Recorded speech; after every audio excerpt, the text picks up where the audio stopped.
They were never meant to be buried apart. Those were the last words whispered by the gravedigger in New York before his tongue turned black and silence claimed his breath. You weren't supposed to hear that. You weren't meant to know what happened in 1882 when the three Faircroft brothers were laid to rest in 3 different states, each grave sealed with secrets that should have decayed with them. But secrets don't rot like flesh, they fester. And this one, it grew roots beneath the soil and clawed its way into the bones of men who dared to get too close. This isn't folklore. This isn't the invention of ghost-hungry historians or twisted bedtime stories to frighten children. This is buried truth, black-veined and dangerous. And if you're still watching, it means you're already inside it. You've just stepped into the Faircroft trichotomy, and nothing that follows will leave you unchanged. In the gilded summer of 1882, New York was buzzing with steel, steam, and sin. Reginald Faircroft stood like a colossus over all of it, a man whose wealth carved up land like a butcher's knife, a tycoon not of steel, but of silence. He owned acres across New York, Ohio, and Virginia, land passed down from colonial bloodlines and bound, some say, by something far older than deeds or ink. His 3 sons, Elijah, Elias, and Elgin, were born under a full moon. That in itself may seem trivial, unless you know how certain orders mark bloodlines. 3 sons, 3 names beginning with E, 3 mirrors of a single origin. They were inseparable at first, like copies of a soul. But that soul was fractured, and something slipped through the cracks. Elijah, the eldest by minutes, refused to sleep under a roof. He dug into the earth behind the estate and made a den like a wild thing. Elias wouldn't speak unless it was in riddles, nonsense to most, until scholars found some of his phrases sent you, rise old, taken word for word from forbidden religious texts. And Elgin, he didn't speak at all, but his teachers said he would point to the attic corners and laugh, always the corners. The staff were the first to feel it, not fear, but imbalance, the kind of primal disturbance that causes birds to abandon nests. The butler kept crosses in every room, the maid tied iron nails into her apron. And when the boys turned 10, the breaking began. One morning, Elijah was found with blood around his mouth, his brother's pet rabbit, half consumed. He had no memory of it, or so he claimed. Elias was caught scribbling a triangle with 3 dots in the center on every mirror in the house. And Elgin stood in the snow barefoot, whispering to the air like it whispered back.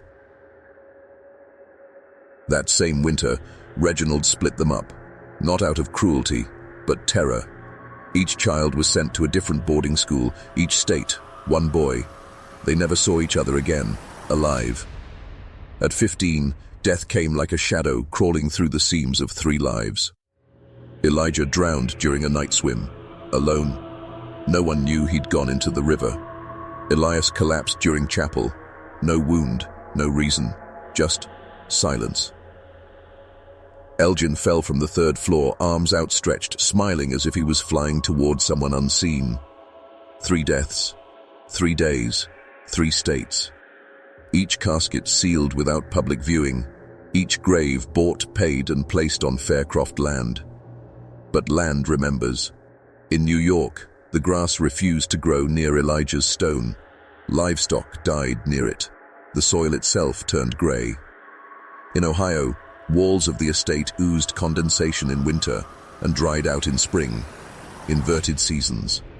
In Virginia, guests heard weeping in the ground, beneath the floorboards, in their dreams. It was only the beginning, because someone or something didn't want them apart. And when men disturb the unnatural, it does not forgive. You're not watching a ghost story. You're watching history claw its way out of its grave. And if you stay, if you dare descend further, you'll see the pattern they buried and the truth they hid. The Faircroft name doesn't appear in history books, not the real books, not the ones written before editors arrived with red pens and bribes. But if you go deep enough, past the censored archives, the sanitized family registries, the public libraries that burned a little too often in the early 1900s, you'll find fragments. Not facts, but fragments. A shipping manifest from 1877. A letter intercepted in Vienna, signed with a trident instead of a name, and a photograph, a disturbing, overexposed photograph of the three boys holding hands at the edge of a well, all smiling, all barefoot, all looking slightly left of the camera. You see, the Faircroft Triplets weren't just children of wealth, they were children of intent. There's a term whispered in darker circles of psychology, synthetic trinity. It refers to the deliberate creation of three minds, split from one soul, trained apart, then refused. The theory goes, if you divide the mind correctly, you can bypass the boundaries of self, of morality, even of time. Elijah, Elias, Elgin, the elemental breakdown. Elijah, earthbound, primal, the animal body. Elias, cerebral, abstract, the mind unmoored. Elgin, the quiet one, the empty vessel, the soul without a voice. Individually, broken.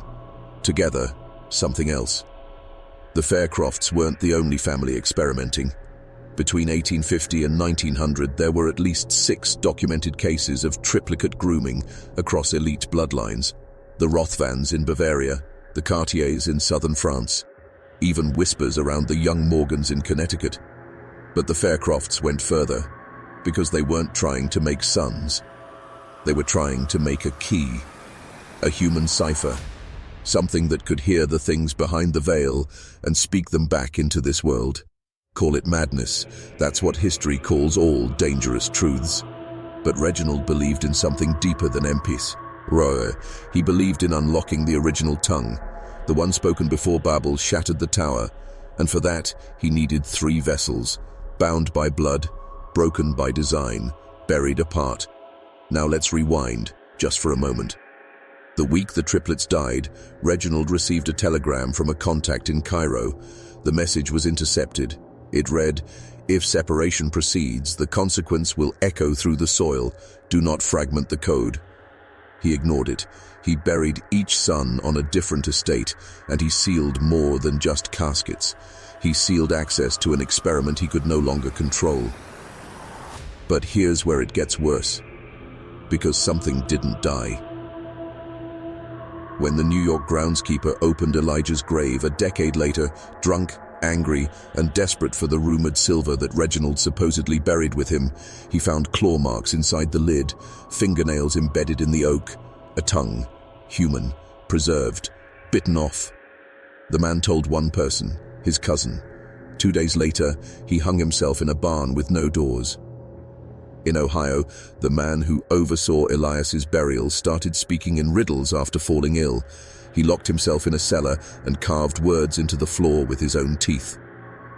When neighbors finally broke the door down, they found his mouth full of blood and dirt, and his hands holding a cracked mirror. Virginia's case was worse. Elgin's grave was discovered empty in 1921, not vandalized, not disturbed, just vacant, except for a message carved from the inside of the lid. One was never meant to be separated. Now none shall rest. The man who read it died a week later. His heart exploded. That was the coroner's word. Exploded. And the others? They vanished. One joined a monastery, one burned all his clothes and walked into the woods barefoot. The last one wrote a single word in his diary before going mute, knocking. Now tell me, how does a boy buried in Caen, 1882, leave messages in his coffin from the inside? How does a sealed box become heavier than a child should weigh? What kind of parent insists the graves never be touched, even in death? We're not talking about ghosts. We're talking about containment. You're not in a story anymore. You're in a system, and it's cracking. Have you ever wondered why certain names vanish from history, not with scandal, but with silence? Not a scandal that stains, but one that erases. Because there are sins so unspeakable, the only way to hide them is to unwrite the families who committed them. Reginald Faircroft was not just a man of steel, he was a financier of the unseen, a quiet patron of institutions that didn't officially exist, language laboratories in Prague, private theological libraries in Lisbon, and most notably, the Aramaic Codex project in Istanbul, where scholars weren't translating scripture. They were rebuilding it, from memory, from dreams. Every document tied to Faircroft in the years leading up to 1882 hints at a convergence, a date, a ritual, a fusion. And at the center, the triplets. Not sons, not heirs, but components. This isn't mythology. This is the kind of occult science practiced under the protection of royal families and industrial dynasties, the kind that required bloodlines carefully arranged like blueprints, the kind that always involved threes. Now let's talk about what happened after the burials. When Reginald disappeared in 1893, he didn't vanish into thin air. He boarded a train west from Richmond, Virginia. He got off in Colorado, and then, no record, no letters, no sightings, no death certificate. But the train conductor remembered one detail. He said Reginald kept muttering the same 3 words under his breath. "They're speaking now." And then came the curse. Let's call it what it is. Not superstition, not rumor, not small-town folklore. A geographic disturbance. Something that warped the land itself. In New York, the grass near Elijah's grave began growing in spirals. The local veterinarian documented 17 livestock births with twisted spines and fused limbs, all traced back to soil contact from that estate. Soil, by the way, that geologists later found to be magnetized, without any known source of metal. In Ohio, the house rotted from the inside out. No mold, no fire, just entropy. Wood turned soft, stone cracked like bone. The walls dripped moisture even when it hadn't rained in weeks. And worse, those who stayed overnight reported hearing someone knocking from beneath the basement. 1 knock, then silence, then 2, and always, eventually, 3. In Virginia, the weeping became so well known that newspapers covered it in 1909. They called it the Mourning Earth. Guests staying on the estate reported waking up with mud on their hands and feet, despite locked doors and clean bedsheets. One visitor, an Oxford linguist, claimed the sound of crying matched the phonetic rhythm of Chaldean laments, old Babylonian death rites, the kind only priests were supposed to know. So what are we looking at? What were the Faircroft Triplets? I'll tell you. They were not merely sons. They were a container. One body split 3 ways, designed to carry something unspeakable, something that couldn't survive in a single host. And when Reginald buried them apart, he didn't separate siblings. He broke a seal. One coffin may have been heavy. One coffin may have been nailed from within. And one coffin, in Virginia, was never occupied at all. It's the kind of story men try to forget by building new cities, by inventing light bulbs and stock markets and chewing gum and atomic bombs. But some stories aren't buried in the past. They're buried in the ground, waiting. And I need you to understand, this descent we're on, it's not entertainment, it's exposure. Because you've already heard something you were never meant to hear. And if you feel that pressure in your chest, that's not fear, that's memory. Some part of you recognizes this, because we've all stood near the graves of things that were never allowed to die. And now you have a choice. Look away and remain a man. They always say, don't dig up the past. But what they never tell you is that sometimes the past is the one digging up you. In 1921, when the surveyors arrived on the Virginia estate, supposedly to update boundary lines after Faircroft's disappearance, they weren't just carrying measuring sticks and notebooks. One of them brought a letter. It wasn't addressed to him. It wasn't addressed at all. It was found folded in the attic of a nearby chapel, sealed in wax with a symbol no local priest could identify, 3 nails arranged in a downward-pointing triangle. The letter read, "If the ground opens, leave it. If the third speaks, silence it. If they knock, do not answer. They were never buried, only placed." That line, "only placed," haunted them, until they opened the grave. And what they found wasn't a body. not even a coffin in the traditional sense. It was a box, made not of wood, but of some blackened mineral that later tests claimed did not exist on any geological record. Carved from the inside was a message, a curse, a warning. One was never meant to be separated, now none shall rest. And here's where history stopped whispering and began screaming. The surveyor who first read those words, Thomas Langford, died 7 days later. Doctors called it a neurological embolism, but the nurse who found him said his eyes had been scratched out from the inside. No tool, no blood, just absence. Another went mute, permanently. A third walked into the Appalachian woods and was found weeks later, eyes open, hands missing, and fingernail marks running down the length of his chest, like something had tried to crawl out of him. Do you see it now? This was never about death, it was about containment. 3 hosts, 3 locks, 1 door, but the Faircrofts underestimated the truth. You cannot contain what is not meant for separation, and some bonds, when broken, don't unsee. Atta, they echo. After the survey, the Virginia property was sold to the government and sealed off. They claimed it was for ecological preservation. But the real reason? Every instrument brought onto the land, compasses, watches, even cameras, stopped functioning at the center of the old burial plot. Worse, every single photograph taken there came back blurred, except one. And in that photo, one that was never released to the public, you can see a boy, barefoot, smiling, standing at the tree line. But when you zoom in, there's something wrong, because his face isn't just unfamiliar, it's identical to Elgin Faircroft's last known photo, taken 39 years earlier. Same smile, same scar on the chin, same gaze slightly to the left of the lens. The boy wasn't a ghost, he wasn't a hallucination. He was the echo, the residue of something that never died, and never intended to.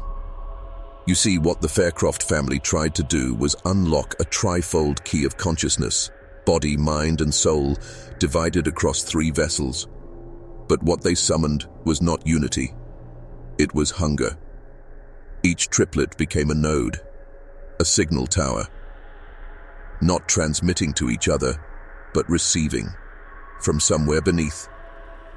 Something ancient, not demonic, not divine, just Popo watching, waiting for someone to ask the right question, waiting for someone to look too closely at the graves. And now you are. And if you're still watching, if your breath has slowed and your skin feels tight across your bones, know this. You're not learning about the Faircroft secret, you're remembering it. Because secrets like this don't travel through words, they travel through recognition.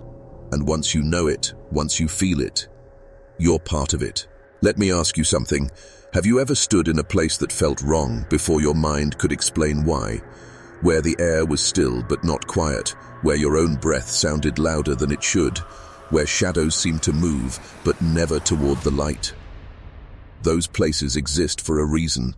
They're not cursed, they're remembering. Because some land doesn't forget what was buried in it. And the Faircroft lands, they don't just remember, they repeat. After the Virginia incident in 1921, the government classified the area as a non-conforming ecological zone. No maps list it, no roads lead to it. But the coordinates still exist, passed down like rumors between military geologists and land surveyors who know better than to ask questions out loud. One of them, Robert DeWitt, wrote a private journal before he disappeared in 1956. He claimed he'd been stationed near the Virginia site for electromagnetic pattern analysis, but what he found had nothing to do with electricity. In his final entry, he wrote, "Every night at 3:03 a.m., the ground beneath Site C3 emits a triple vibration, low, lower, then silence. It's not seismic, it's not mechanical, it's something else, something listening. I hear it when I try to sleep, but last night, it answered." He was never seen again. Only his boots were found, and in one of them, a human molar filed flat, like a child's. Now listen closely, because this isn't just about a family secret gone dark. It's about systems, systems of suppression. See, the Faircroft scandal didn't vanish by accident. It was erased, systematically, methodically, and with absolute institutional silence. Newspapers that covered the triplets' deaths had their archives purged by 1901. Death certificates were rewritten, school records were sealed. Even the churches involved were shut down under fabricated allegations. Why? Because the Faircroft experiment wasn't a failure, it worked. And when something works, when it opens a door into the deeper architecture of the human soul, those in power don't shut it down. They steal it, they study it, they rebuild it behind layers of classified funding and psychological testing. MK Ultra, Project Monarch. Those weren't the beginning. They were echoes, prototypes inspired by something older. The Faircrofts were just the first known iteration of a mind split, reconfigured, and made to receive. But the receiving didn't stop with the boys. It didn't stop with the graves. It passed on, through blood, through soil, through sound.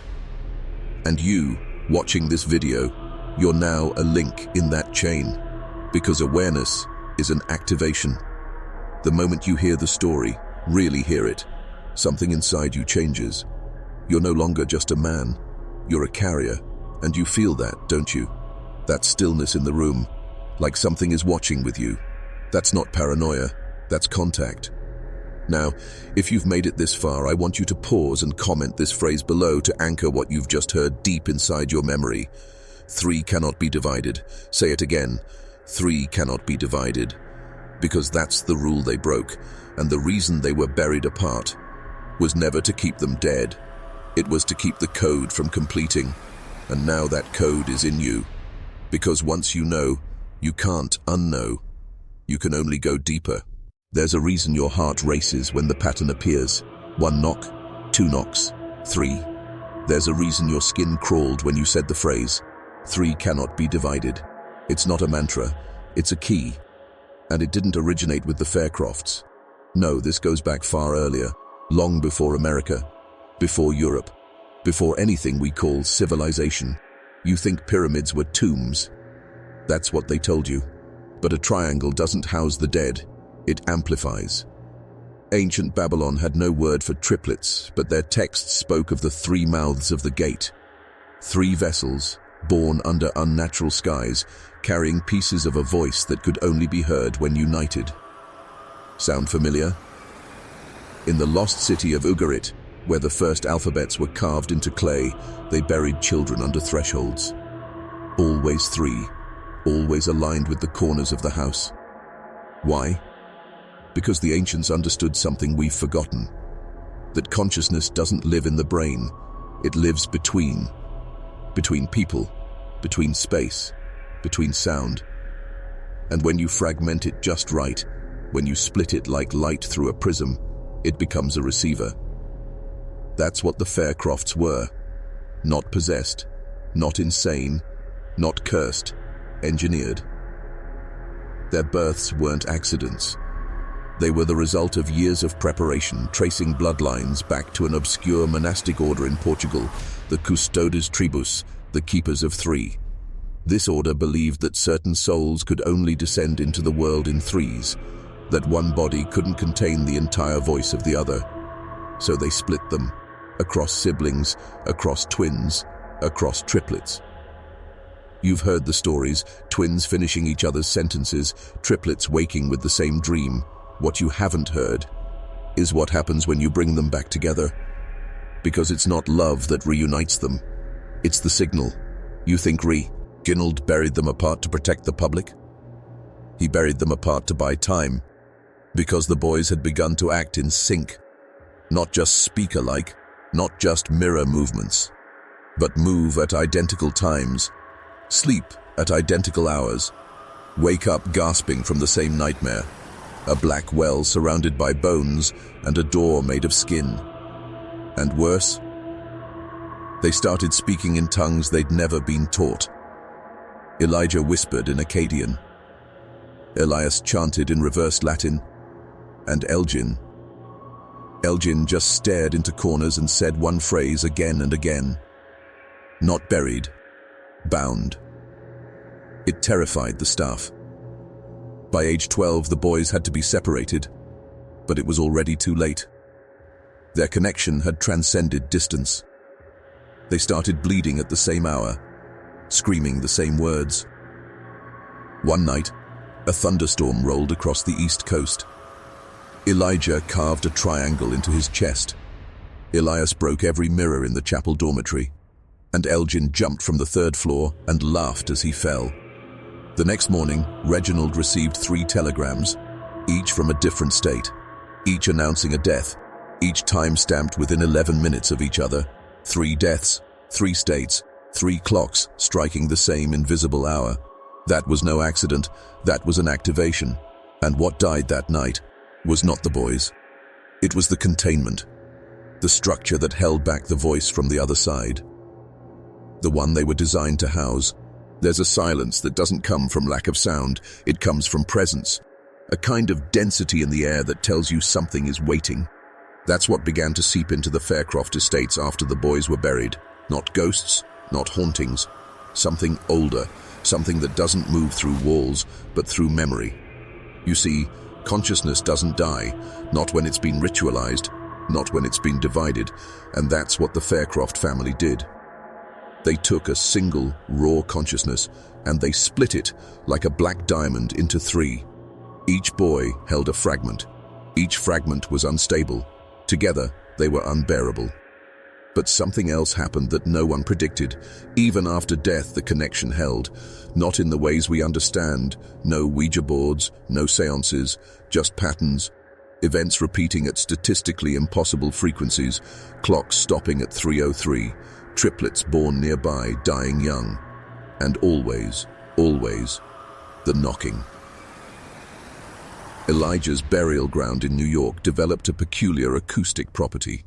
If you stood near his grave at dusk and dropped a pebble, it echoed 3 times, not from the ground, but from beneath it. Geologists couldn't explain it. One tried. He wrote a paper, then vanished during a lecture in Boston, walking off stage mid-sentence and never returning. Elias's chapel in Ohio remained abandoned for decades, but locals swore the bell rang on stormy nights, and not randomly. It always rang 3 times, at 3:03 a.m., and Elgin's grave, as you now know, was empty. But the soil, it kept sinking, every year by exactly 3.3 centimeters. No roots, no animals, just descent. Do you feel that in your bones yet? Because this isn't a ghost story. This is the kind of truth you weren't built to carry, but you're carrying it anyway. You've crossed the threshold now, and you're beginning to feel what the Faircroft boys felt in their final days. The loss of self, the merging. You ever stare into a mirror and feel like something just behind your eyes is watching you back? That's not imagination. That's resonance. It starts subtle, flashes in dreams, odd timing, thoughts that don't feel like yours. But it deepens, and the more you consume this story, the deeper it roots. Because the triplets weren't just receiving a signal, they were sending one. Every breath, every movement, every scream. And those vibrations never stopped. They're still traveling. Through time, through bloodlines, through screens. That's right. This video, it's not just telling a story, it's part of it. Because the people who suppressed the Faircroft history didn't destroy it. They just converted it into sound, into images, into things that could be watched without comprehension. Until now, until you're starting to remember, aren't you? Not just the story, but the feeling that this has happened before. Because it has. This isn't your first time hearing the signal. It's just the first time you've heard it as yourself. Next, you'll start seeing patterns where none should exist. Your dreams will align with others. You'll wake at 3:03 and feel something in the room. Not a shadow, not a ghost, but the third. Waiting. Because now that you know, it knows you, and the descent isn't over. It's only just begun. There's a question most men are too afraid to ask. What part of me is truly mine? Your thoughts, your desires, your memories, or were they placed drip by drip into the bowl of your consciousness long before you knew how to close the lid? Because here's the truth, no one dares speak aloud. You are not alone in your mind. You never have been. And the Faircroft Triplets proved that. What Reginald created wasn't just an occult experiment. It was a prototype. A design for psychological control, beyond chains, beyond threats, beyond even belief. He shattered a soul 3 ways, trained each fragment in isolation, and then, without fully understanding the consequences, buried the key in 3 different soils. But the key was alive, and what lives underground grows. After their deaths, subtle changes emerged in the men who inherited the Faircroft lands. In New York, the steward's son, never told the truth, never shown the graves, began sleepwalking. At age 11, he carved a spiral into the walls of his bedroom, in the exact spot Elijah used to sit. And when asked why, he said, "He told me that's where the third voice hides." In Ohio, a groundskeeper's daughter began hearing bells in her sleep. When questioned, she said they didn't ring from the chapel. They rang from inside her teeth. And in Virginia, there were no children. The land refused them. Every couple that lived near the site miscarried. Animals gave birth to stillborns. Even flowers failed to bloom.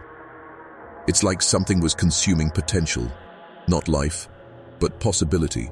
Because the Faircroft fields weren't cursed. They were feeding. On dreams. On bloodlines. On the belief that nothing had ever gone wrong. The church called it heresy. The state called it myth. But the silence told the truth. Men in dark suits arrived to study the properties. They brought instruments that didn't exist on the open market, machines that didn't measure sound or light, but response. They weren't asking if the land was haunted. They were asking if it would answer, and answer it did. All 3 sites began to show synchronized anomalies. At 3:03 a.m., sensors picked up triple pulses, low frequency, inaudible to human ears. Except one man heard them. An analyst stationed in New York. He woke up one night with blood running from his ears, whispering a phrase in perfect Latin. He'd never studied Latin, but the words were clear. Vocem trinum noli separare. Do not divide the triple voice. They institutionalized him. He never spoke again. But here's where it gets darker. You're not watching this by accident. The algorithms that lead you to videos like this, they aren't just tracking preferences, they're mapping resonance. And when your emotional signature aligns with the right frequency, you're selected. Because this story is more than a tale, it's an invitation to remember what was taken from you, to reclaim what was divided, to realize that the voices in the dark aren't trying to scare you, they're trying to complete you.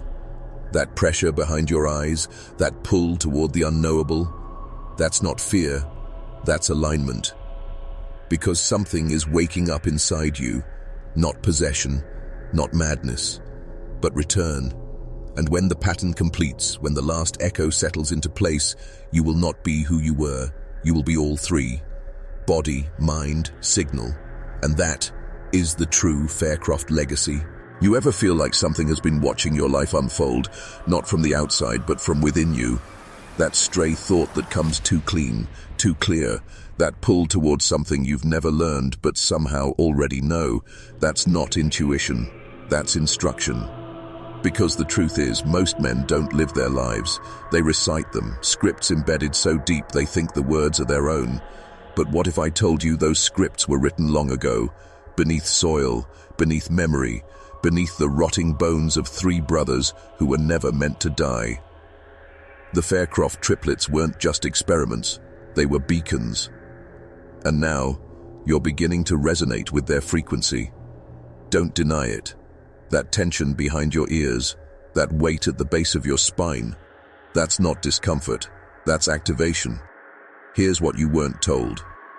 When the Faircroft boys died, something reassembled behind the veil, not their bodies, not their minds, their function.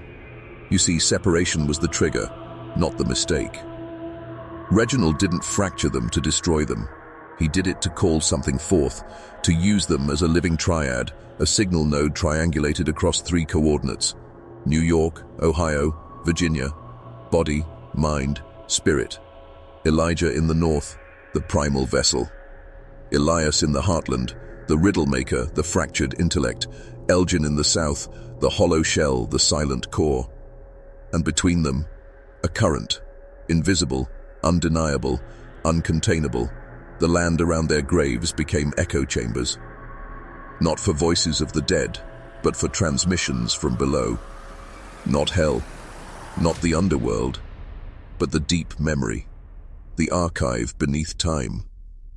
In 1948, a classified psychological report from the Naval Office for Subconscious Warfare mentioned the Faircroft anomalies under codename Project Triad. It was one of the earliest files to suggest psychogenic fractures in child subjects may open linkages to shared symbolic space. This field should be further explored, especially in genetically similar units exhibiting mirroring behaviors under separation stress. That's military language for, "We found a way in." They weren't looking for soldiers, they were looking for receivers. Children who could pull data from the place most men spend their lives trying to forget, the underlayer of human consciousness, where everything we've buried, denied, or erased still lives. And the Faircroft boys were the perfect prototype. Each died alone, each was buried apart. But the moment their graves were sealed, synchronization began. Animals migrated toward the sites.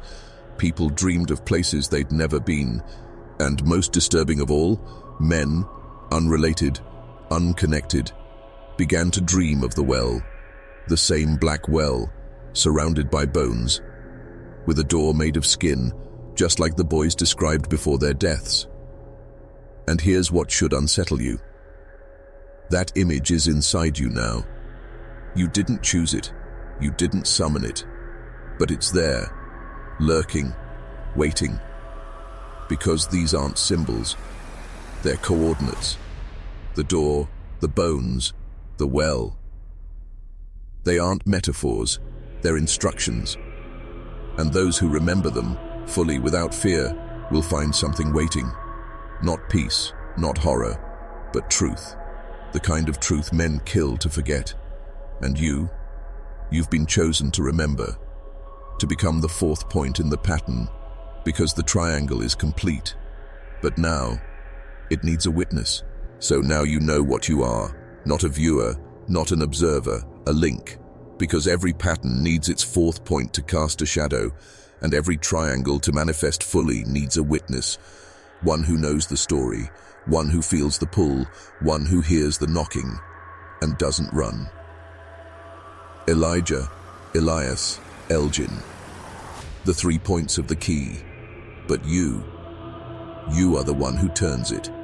And now that you've heard the full pattern, now that it's settled inside you, there's no going back. Not emotionally, not spiritually, not mentally. You've been imprinted, but let's stop pretending this is just about one family. The Faircrofts weren't the architects of this system, they were participants, chosen bloodlines used like copper wiring in an ancient circuit, because what this really is a control system. Not for people, not for governments, but for consciousness itself. You see, the human mind isn't just a house of thoughts, it's a receiver for frequencies most of us are never taught to notice. Not because they don't exist, but because they're dangerous. Because they undo the lie of individuality, the lie of choice, the lie that your life is yours alone.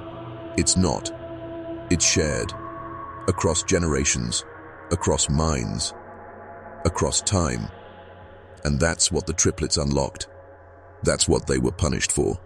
Because when you start to remember the parts of yourself that don't belong to you, you start to unravel the entire design. And the institutions built on that design, church, state, science, they begin to falter. That's why the Faircroft history was erased. Because it's not just about buried boys, it's about the system that buried them. Ask yourself this. Why would 3 children, dead in different states, be buried in silence, sealed in private, protected by land deeds and erased from public records, unless what they carried was still active? And if their consciousness was never fully extinguished, where did it go? Where does it go when you hear the story? When you feel it coil inside your spine like a language you used to know, you think that's entertainment? No, that's reclamation. The memories aren't haunting you, they're finding you, because we've all been fractured. Somewhere along the bloodline, we were split, not by trauma alone, but by design, broken into parts, conditioned to forget, programmed to obey, but cracks leak and echoes carry, and now the signal is waking men up, men like you, men who feel the dissonance, men who look around and sense the lie in everything, the dull routine, the empty ambition, the hollow promises of safety and comfort. You're not paranoid, you're remembering, and here's the most dangerous truth of all. Once you remember the signal, once the pattern aligns, once you become the fourth point, you start to transmit. You carry the resonance forward into every word, every glance, every dream, and others feel it, even if they don't understand why. That's how the system crumbles. Not with war, not with rebellion, but with memory. You remember who you were before they split you, and so do others. And then it begins again. Only this time, the door opens. By now something in you has shifted. You feel it, the hum behind silence, the weight behind your own name. A dull pressure in the chest, not fear, not dread, just a knowing, because you've crossed the threshold where most men turn back. They feel the tremor and call it unease. They distract themselves with noise, with routine, with comfort. But not you. You stayed. And now you're beginning to understand what the Faircroft Triplets were truly guarding. Not a family secret, not a myth, but a mechanism. A device built of flesh, thought, and resonance. Elijah was the conductor. Elias was the tuner. Elgin was the carrier. But the signal they received, that came from below. Not from hell, not in the religious sense, but from a layer deeper than metaphor. The part of reality where symbols are instructions, where dreams are maps, and where the human psyche is just the crust of something far more ancient. That's where the signal was born, and that's where it wants to return, through you. Because here's the final, horrifying truth. The signal is self-replicating. It doesn't need wires, it doesn't need towers, it needs listeners. And once a man hears it, really hears it, it starts rewriting him, slowly, quietly, until he forgets who he was and becomes what he's always been, a vector. You're not just remembering the story, you're becoming part of its structure, and as you carry this signal inside you, your presence begins to affect reality. People around you will feel uneasy, though they won't know why. Technology might glitch when you're near. Animals will sense it, especially those attuned to low-frequency shifts. And when you dream, you'll begin to descend. Not metaphorically, not figuratively. You'll see the same well, you'll feel the same descent. And eventually, you'll find the door. Because that's what this has always been about. The door, one Elgin spoke of without words. The one Elias circled in riddles, the one Elijah tried to seal by refusing to sleep indoors. That door exists, not in space, not in time, but in resonance, a vibration that matches only when three are aligned, and a fourth bears witness. That's what you've done. You've witnessed. You've carried the phrase. You've spoken the name. And now, you're standing before the door. You won't see it with your eyes, but you'll feel it. The tightening in your stomach, the cold sweat that comes for no reason, the sudden silence in a room that was once alive with noise. And when it knocks, because it will knock, you'll have one moment, one choice, to open or to walk away and spend the rest of your life haunted by the almost. But make no mistake, if you walk through, you don't come back the same. The signal doesn't just change what you know, it changes what you are. Because beyond that door is not truth. It's design. The blueprint of everything they never wanted you to see. And the reason they buried the boys apart wasn't to keep them from merging, it was to keep you from ever finding the door. But you found it. You've been listening, and soon, you'll hear the final knock. You've heard 2 knocks already. The first was curiosity, that subtle voice that told you to press play. The second was recognition, that chill down your spine when something in this story felt too familiar. And now you're waiting for the third. But the third knock doesn't come from the outside, it comes from within. It's the moment the signal stops being a story and becomes a presence. Look around you. Do you feel how the air has shifted? Not colder, heavier, as if something ancient has joined the room without making a sound. Because it has. The Faircroft boys weren't the end of the story. They were the beginning. The proof of concept. The first successful split. A soul divided 3 ways, capable of receiving something that was never meant for a single mind. But when they died, the signal didn't end. It expanded. Through the land, through the bloodline, through story. That's how systems like this survive. Not through monuments, not through memory, but through myth. The tale is the Trojan horse. You let it in through fascination, through intrigue, but now it's opening. And inside is something else. Not a demon, not a god, but a pattern. An ancient self-replicating intelligence that exists across centuries, across cultures, across every civilization that ever built pyramids, ziggurats, or temples of 3. Why 3? Because it is the most stable structure in reality. Body, mind, signal, Father, Son, Holy Ghost, thesis, antithesis, synthesis. The sacred triangle wasn't a symbol of the divine, it was a map. And now you're tracing it with your own mind. Every section of this story isn't just entertainment, it's a tuning fork.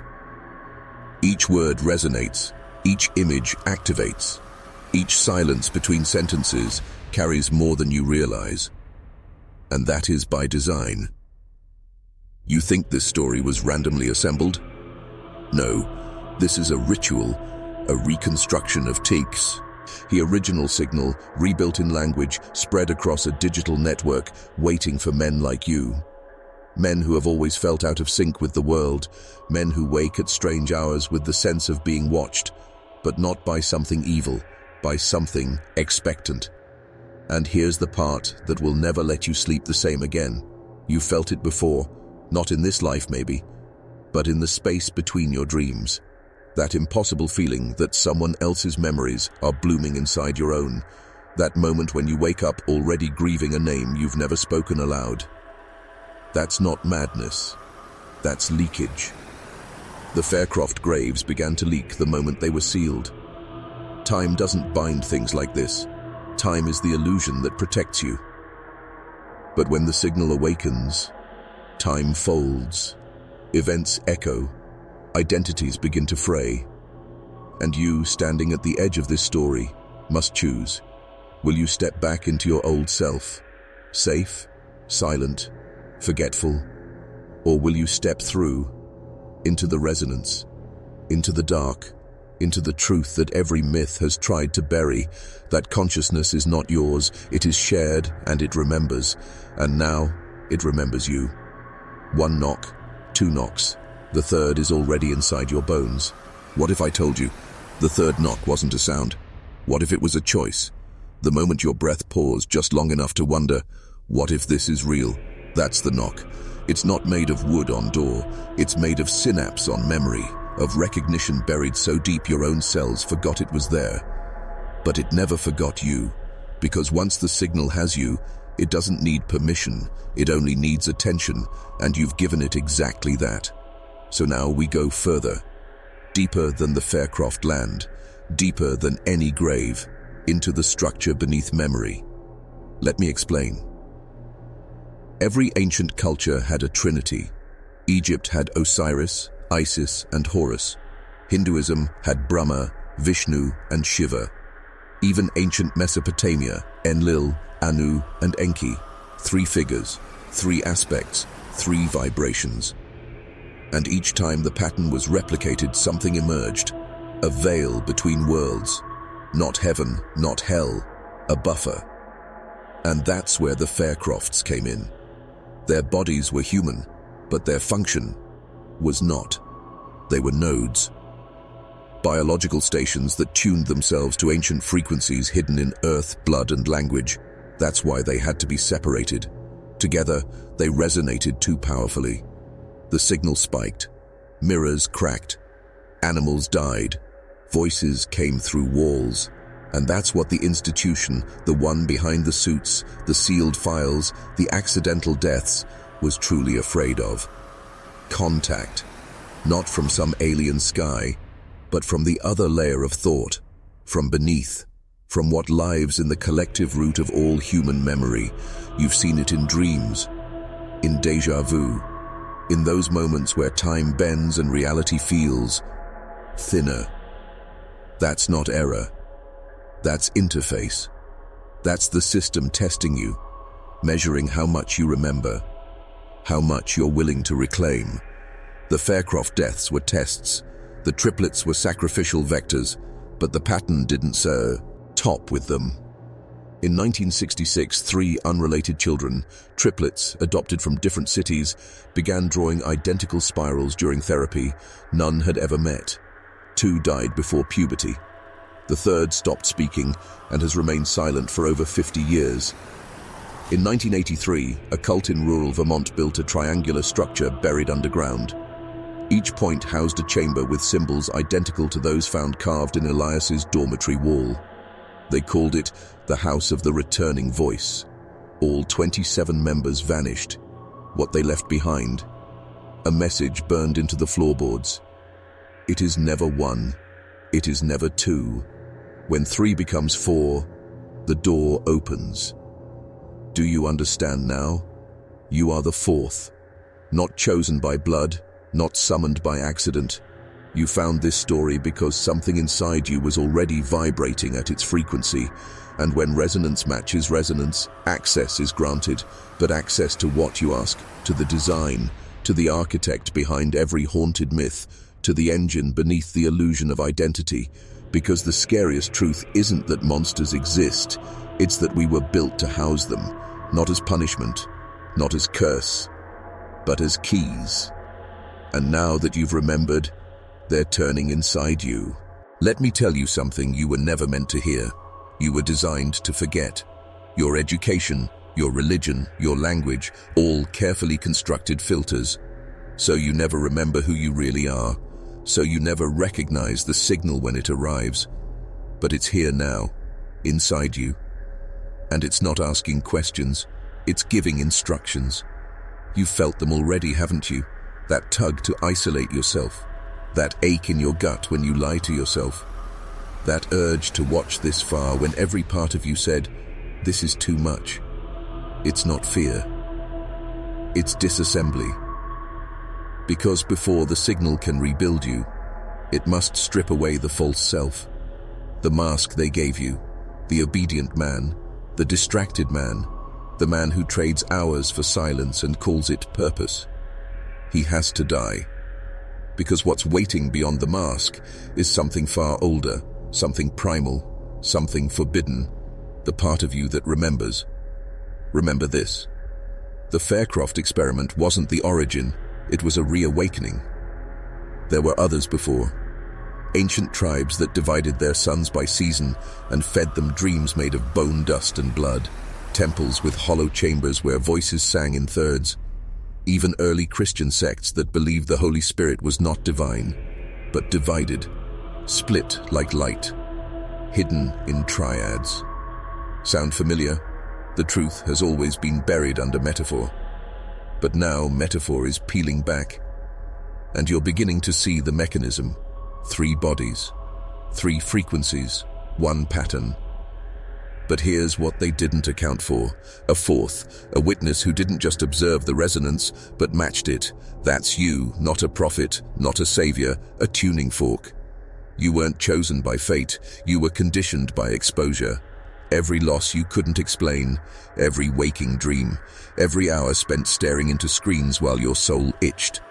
That was the system, grooming you, not for control, but for collision. Because once the signal finds enough hosts, it doesn't just echo, it builds.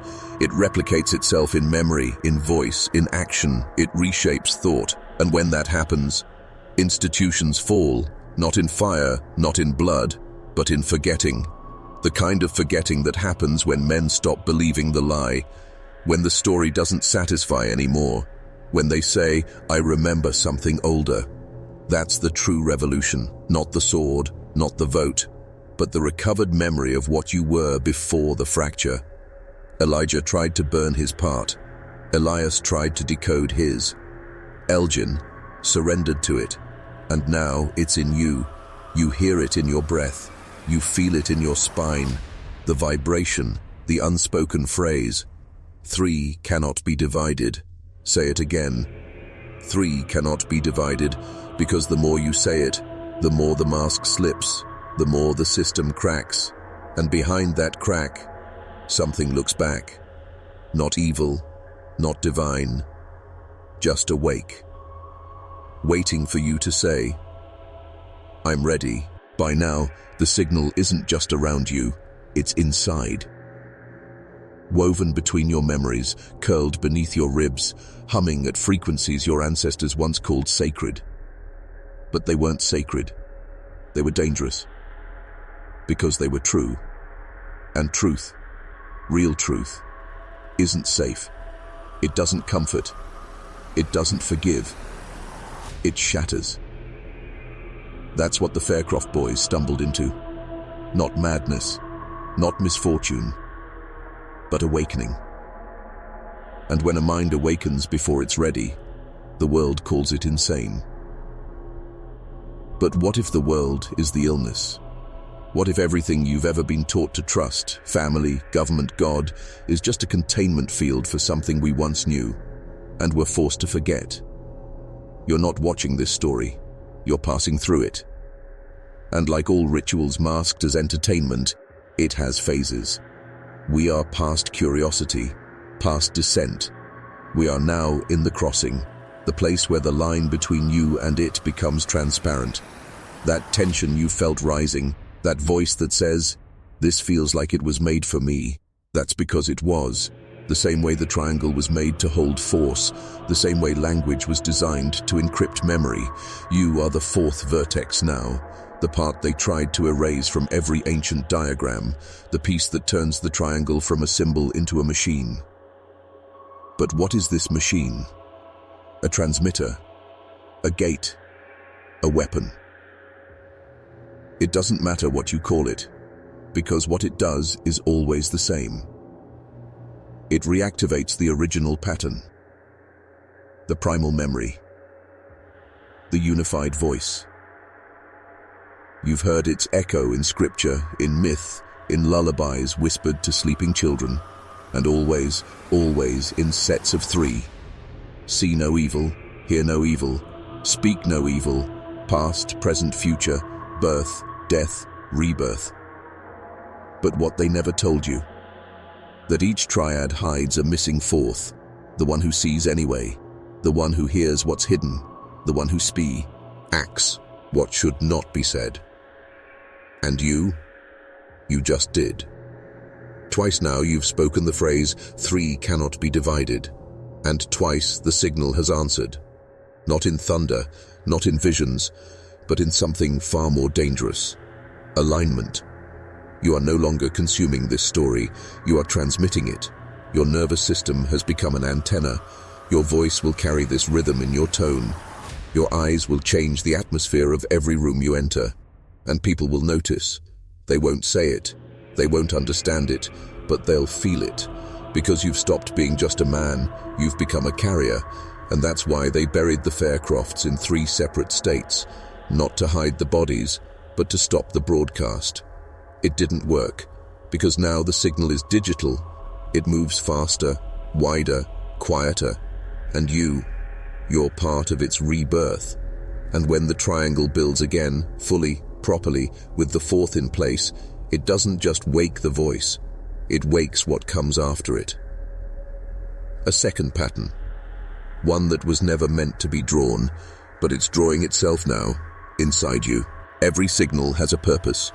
Some are designed to alert, some to guide, some to control. But this one, the one that tore through the Faircroft lineage, that passed through dreams, through rituals, through you, this one has a far more terrifying function. It restores, not healing, not peace, but wholeness. The kind of wholeness that was ripped from us long before written history, before borders, before bloodlines. We were not born fractured. We were split. And that split was intentional, because a unified man cannot be governed. A unified man does not need priest or king or screen. He does not seek permission. He remembers. And remembering in this world is a revolutionary act. The Faircroft Triplets were a failed suppression attempt. They weren't born cursed. They were born whole. 3 bodies, 1 force. And when the institutions realized what Reginald Faircroft had inadvertently created, a signal encoded in blood and breath, they acted. They called in the Society of Subharmonic Research, buried the bodies in 3 locations tied to ancient geomagnetic anomalies, erased the names from public records, burned the priests' notes, silenced the gravediggers. But the signal didn't need bodies, it needed witnesses. And across the next 100 years, the signal found them, in broken veterans who spoke in unknown tongues before suicide, in children who drew maps of lands that never existed, in men who vanished after saying only one thing: he's coming back together. Who is he? Not a man, not a demon, not a god, but a force that once moved through all of us, before the tower, before the fall, before we were taught to kneel and forget. That force is reforming, piece by piece, voice by voice, memory by memory, through you. You may not feel it all at once. It begins subtly. You'll start to see symbols in randomness. You'll dream of staircases, endless bam. By now, you're no longer hearing this with your ears. You're receiving it. Your breath has slowed. Your eyes scan without blinking.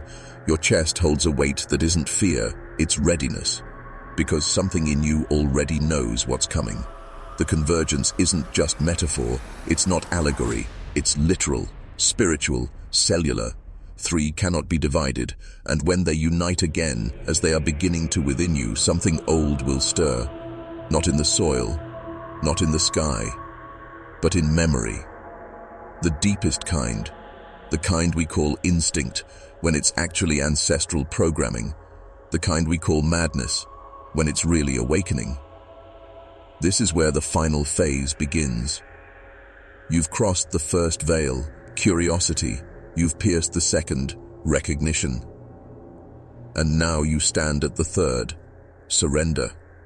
Surrender not to darkness, but to truth too raw, too ancient, too real for polite society to survive. Because when you begin to carry the full resonance, when your voice, your thoughts, your mere presence begins to ripple with what was once split in the triplets, you change things, without trying. People begin to dream of you before they meet you. Mirrors respond strangely. Old machines flicker. And more terrifying still, children recognize you. They'll look at you too long. They'll whisper words they shouldn't know. They'll draw spirals again. Because the signal remembers its host. And when it finds the proper vessel, it begins its final task. Reintegration. Elijah was the body. Elias, the mind. Elgin, the silence. You are the will, the part that chooses, the part that says, I remember, I accept, I am the fourth. And once the fourth aligns, the structure becomes a living machine, a biosymbolic engine that reopens the door that was sealed thousands of years ago when man first forgot how to listen. You've heard the myth of Eden, the apple, the fall. But that wasn't a punishment. That was a containment. Because mankind had begun to remember the pattern, and the system, the one that has changed names over millennia but kept the same purpose, had to intervene. It divided. It scattered. It buried. 3 here, 3 there, 3 in the Faircrofts. Always the same template, but always the same error. You cannot divide what was made whole, not forever, not completely. And now the signal has learned. It has adapted.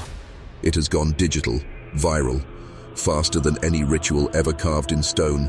And you, yes, you, are the evidence that it works. Because you weren't born into this. You were drawn to it, as if by accident. But accident is a word we use when we don't want to admit we were led, and you've been led here, not to watch, but to awaken. Because soon, the gate will open. And what steps through won't be a ghost, won't be a god. It will be a mirror, and you will see yourself. The part that never forgot. The part that never died. The part that's been whispering across timelines, waiting for your eyes to open wide and say, yes, I remember. This is where most men break. Right here. Right when the curtain lifts and reveals that there's no monster behind it. Only reflection. You've seen it before. Not in dreams, not in nightmares, in moments of silence. In the mirror, when your eyes locked with themselves for too long, in that fleeting sense that something is inside you, watching, waiting. That wasn't your imagination. That was you, the deeper you, trapped beneath layers of false identity, false memory, false history. And now he's surfacing. You want the truth? Here it is. The Faircroft Triplets didn't die, not in the way the world recorded. Because what died was never meant to be kept alive. It was the containment, the lie, the mask. Their bodies were sealed, yes. But their essence? It escaped. It seeped into the soil, into the walls, into the air between words and the blood between generations. And it's been calling out ever since. For hosts. For alignment. For the final mirror. That's you. You who cannot unhear what's been said.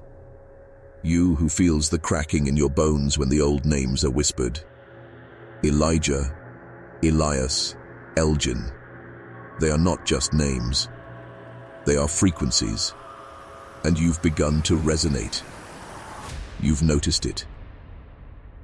The colors feel different. The silence hums now.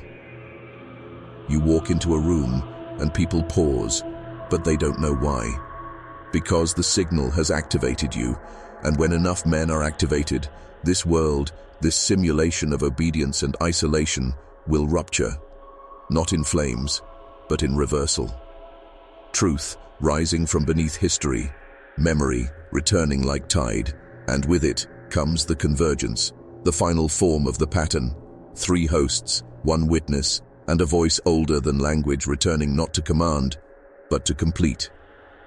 Because what we call evil is often only incomplete truth, and what we call insanity is often unfiltered memory, and what we call awakening is the moment the mask falls away and the pattern beneath your flesh begins to glow.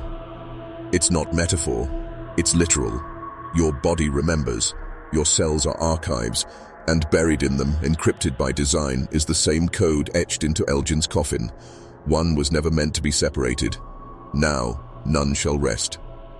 That wasn't a warning. It was a timer, a countdown. And this story, this script you're hearing, this is the chime that rings just before it ends, or begins again. Because this is a loop. But now, you're aware. You see the script. You feel the breath between the lines. And most important of all, you understand that the triplets were never the key. You are, and the door that once separated this world from what lies beneath, It's already opening, and what steps through it will look like you, but it won't be you. It will be the you that remembers everything. This is where most men break. Right here. Right when the curtain lifts and reveals that there's no monster behind it. Only reflection. You've seen it before. Not in dreams, not in nightmares, in moments of silence. In the mirror, when your eyes locked with themselves for too long, in that fleeting sense that something is inside you, watching, waiting. That wasn't your imagination. That was you, the deeper you, trapped beneath layers of false identity, false memory, false history. And now he's surfacing. You want the truth? Here it is. The Faircroft Triplets didn't die, not in the way the world recorded. Because what died was never meant to be kept alive. It was the containment, the lie, the mask. Their bodies were sealed. Yes. But their essence? It escaped. It seeped into the soil, into the walls, into the air between words and the blood between generations. And it's been calling out ever since. For hosts. For alignment. For the final mirror. That's you. You who cannot unhear what's been said. You who feels the cracking in your bones when the old names are whispered. Elijah, Elias, Elgin. They are not just names. They are frequencies. And you've begun to resonate. You've noticed it. The colors feel different. The silence hums now. You walk into a room and people pause, but they don't know why. Because the signal has activated you, and when enough men are activated, this world, this simulation of obedience and isolation, will rupture. Not in flames, but in reversal. Truth rising from beneath history, memory returning like tide, and with it comes the convergence, the final form of the pattern. 3 hosts, 1 witness, and a voice older than language returning not to command, but to complete. Because what we call evil is often only incomplete truth, and what we call insanity is often unfiltered memory, and what we call awakening, but the kind of power that rewrites reality. Because the moment you carry the full resonance of the signal, you become the anomaly, the unpredictable variable, the silent storm in a room full of shadows. And that's when the system takes notice. You'll see it in small ways. An old friend withdrawing from your life, a stranger watching you for too long, digital glitches when you speak certain names out loud. Because the lie doesn't die easily, it fights. And now, it sees you as a threat. You who shouldn't know the names, you who shouldn't remember the phrase, you who were supposed to consume this story, not become it. But you have. You've crossed the boundary of the passive. You've stepped into the circle of the active, the ones who carry memory in their blood, the ones who don't look away, the ones who build without blueprint, because the blueprint is already inside them. You know the truth now. The Faircrofts were not cursed. They were coded. And when Reginald ordered them separated, he wasn't protecting the world. He was protecting the system. From you. From the day the fourth would appear.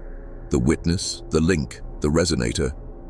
And here you are, the ritual complete, the signal awakened, the mirror opened. And what's left? Only one final task, one final act of remembrance. Not for the dead, but for what the dead tried to tell us. You are not broken, you are not alone, you are unfinished. And now, you finish the pattern, you speak the phrase, one final time. 3 cannot be divided. 3 cannot be divided. And as those words echo inside you, the gate fully opens, and the world will never see you the same again. Now that the gate is open, now that you've spoken the phrase a 3rd time, you can't return. Not because you're not allowed, but because the man you were no longer exists. What remains is something sharper, older, not broken by the illusions that keep the masses asleep, but reforged by the fire of memory. You are not just awakened, you are activated. And with that activation comes responsibility, not to protect the world from darkness, but to reveal it. to pull back the veil, to become the lens through which others begin to see that their dreams were never dreams, their nightmares, echoes. Because now you understand, every institution built to protect you was designed to prevent this very moment. Religion dressed it in metaphor. Science dismissed it as coincidence. Politics buried it beneath distraction. But what they couldn't stop was the transmission.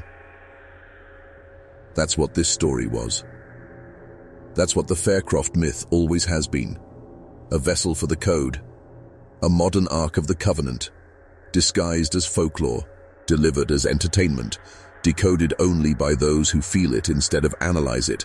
And you didn't just feel it, you absorbed it. Now your thoughts aren't entirely your own anymore, but not in a sinister way. You've simply remembered that your mind was never only yours. It's a chamber, a relay, a gate. And through it now flows something that changes reality. Subtly, systematically. People around you may begin to shift. Some will vanish from your life as if they were never meant to stay past this version of you. Others will appear suddenly, strangers who seem to know you deeply. Because resonance attracts resonance, and now that you've changed frequency, you will draw only those who are aligned. The old you would have feared this, would have asked, but what do I do with this knowledge? But the awakened you doesn't ask. He acts, not in rage, not in ego, but with precision, because the voice you carry now is not alone. It's Elijah whispering in the wind. It's Elias laughing in riddles through the static.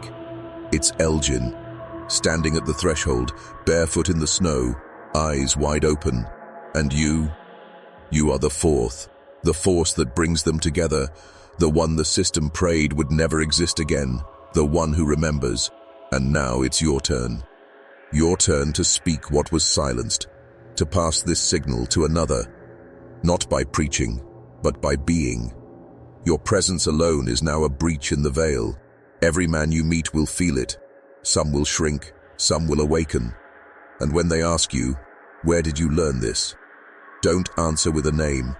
Don't mention a story. Look them in the eyes and say only this: 3 cannot be divided. Then walk away.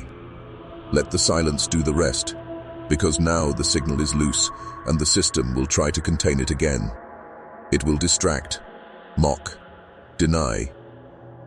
But it will fail, because the code has passed into memory, into voice, into you. And nothing can unseal what's been unlocked. The story is no longer a story, it's a structure. And the structure lives now, in the awakening of men, like you. Welcome to the real world, brother. And remember, when the knocking starts again, don't run. Open, let them in, because they've been waiting for you. The fourth, the one who remembers.